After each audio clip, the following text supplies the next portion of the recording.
নমস্কার।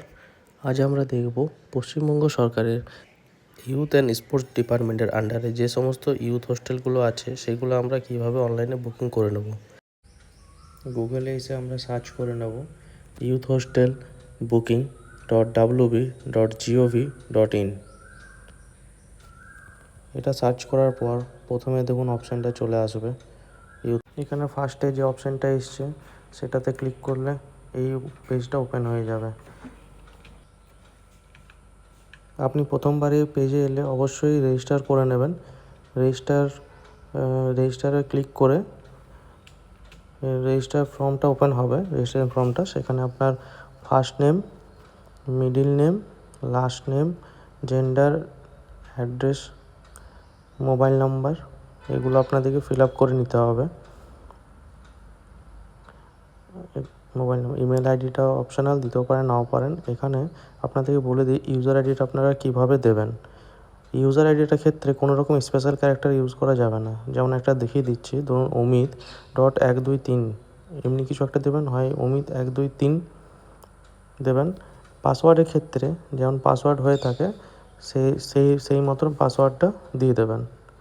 পাসওয়ার্ডটা user ID password দিয়ে রেজিস্টার করার পর লগ ইনে এসে সেম ইউজার আইডি পাসওয়ার্ড দিয়ে আপনারা লগ ইন করবেন। লগ ইনে যাবেন, লগ ইনে এসে ওই সেম ইউজার আইডি পাসওয়ার্ড দিয়ে এখানে ইমেজ কোডটা দিয়ে লগ ইন করে নেবেন।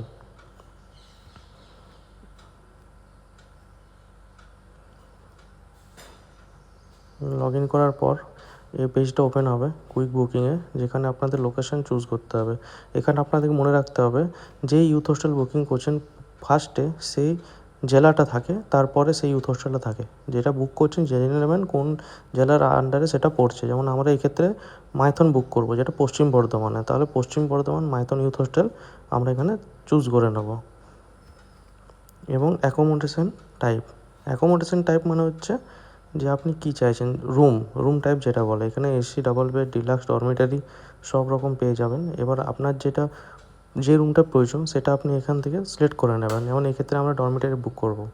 এবার এই জায়গায় অনেকের সমস্যা একটা দেখা দেয়, যেটা ফ্রম ডেট টু ডেট। এটাতে যেটা হয়, ধরুন আপনি 1 তারিখে থাকবেন, 2 তারিখে চেক আউট করবেন, তাহলে সেক্ষেত্রে আপনাকে ডেটটা চুজ করতে হবে 1 তারিখ টু 1 তারিখ। তাহলে 2 তারিখে আপনার চেক আউট হবে। আমাদের এইখানে সেম ডেটে বুকিংটা একদিনের হয়। যেমন এখানে 8 তারিখ টু 8 তারিখ দিলাম, মানে 8 তারিখে চেক ইন এবং 9 তারিখে চেক আউট। এই প্রবলেমটা অনেকেরই হয়ে থাকে, তো মনে রাখবেন যেদিন চেক আউট করবেন তার আগের ডেটটাই এখানে দিয়ে দেবেন। তো এটা হয়ে গেল ফ্রম ডেট টু ডেটটা, যেটা অনেকেরই বুঝতে অসুবিধা হয়, তার জন্য এটা ভালো করে আপনাদেরকে বুঝিয়ে দিলাম। এবার চলে আসি নাম্বার অফ অ্যাকোমোডেশন। যদি রুম করতেন তাহলে কটা রুম লাগবে সেটা আপনাকে করতে হবে। যেহেতু আমরা এখানে ডরমিটারি করেছি, সেক্ষেত্রে আমাদের ডরমিটারির কটা বেড লাগবে সেটা চুজ করতে হবে। তো এখানে যেহেতু আমরা এখন যে বুকিংটা করব একটা বেডের জন্যই করব, তো এখানে 1 লিখে শো টোটাল কস্টে ক্লিক করে দেবো। এখানে শো টোটাল কস্টে ক্লিক করার পর এই পেজটা চলে আসবে। এখানে যখন সমস্ত ডিটেল চলে আসবে, room tariff, user charge, GST সমস্ত নিয়ে টোটাল কত পড়বে সেই অ্যামাউন্ট এখানে শো হয়ে যাবে। এটা সব আমরা চেক করে দেখে নেবো ভালো করে যে আমরা ঠিক কোন ইউথ হোস্টেলে ডেটগুলো সব ঠিকঠাক করছি কিনা। দেখার পর প্রসিড টু বুকিংয়ে ক্লিক করব। ক্লিক করার পর এখানে নাম, address, gender, age, mobile number এগুলো ম্যান্ডেটরি, এগুলো আমাদেরকে ফিল আপ করতে হবে। চলুন একটা বুকিং করে দেখিয়ে নিই। এখানে সমস্ত ফিল আপ আমি করে নিচ্ছি। এবার এই জায়গাটাতে চলে আসে, এখানে আছে পেমেন্ট টাইপে 3 ধরনের পেমেন্ট পেয়ে যাবেন: online banking, credit card, debit card. তো অনলাইন ব্যাঙ্কিং অপশানটা অনেক সুবিধার, যেহেতু এখানে অনেক কিছু অপশান পেয়ে যাবেন। তো অনলাইন ব্যাঙ্কিংটাই চুজ করবেন, দিয়ে এই বক্সে ক্লিক করলে এখানে ওকে অপশানটা আসবে। এই ওকে বোতামে ক্লিক করে দেবেন, তাহলে আবার টোটাল যে কস্টটা আপনার লাগবে সেটা এখানে শো হয়ে যাবে এবং এখানে পে না হয়ে আপনাকে ক্লিক করে দিতে হবে। ক্লিক করার পর কিছুক্ষণ ওয়েট করবেন। ওয়েট করার পর পেমেন্ট অপশানটা চলে আসবে। এখানে অনেকগুলো অপশান পেয়ে যাবেন। যেমন প্রথমেই রয়েছে আমাদের credit card, debit card, net banking, UPI আর কিউআর কোড। তো এই ক্ষেত্রে আমরা বুকিংটা করব কিউআর কোডে, যেহেতু সুবিধা।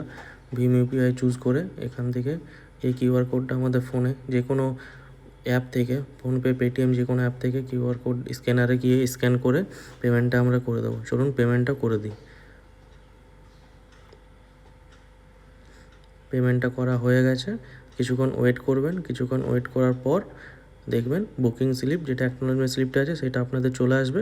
এটা অবশ্যই সেভ করে রেখে দেবেন। যখন আসবেন তখন এটা সাথে আপনি ক্যারি করবেন এবং অরিজিনাল আইডি কার্ড আপনার নিয়ে আসবেন।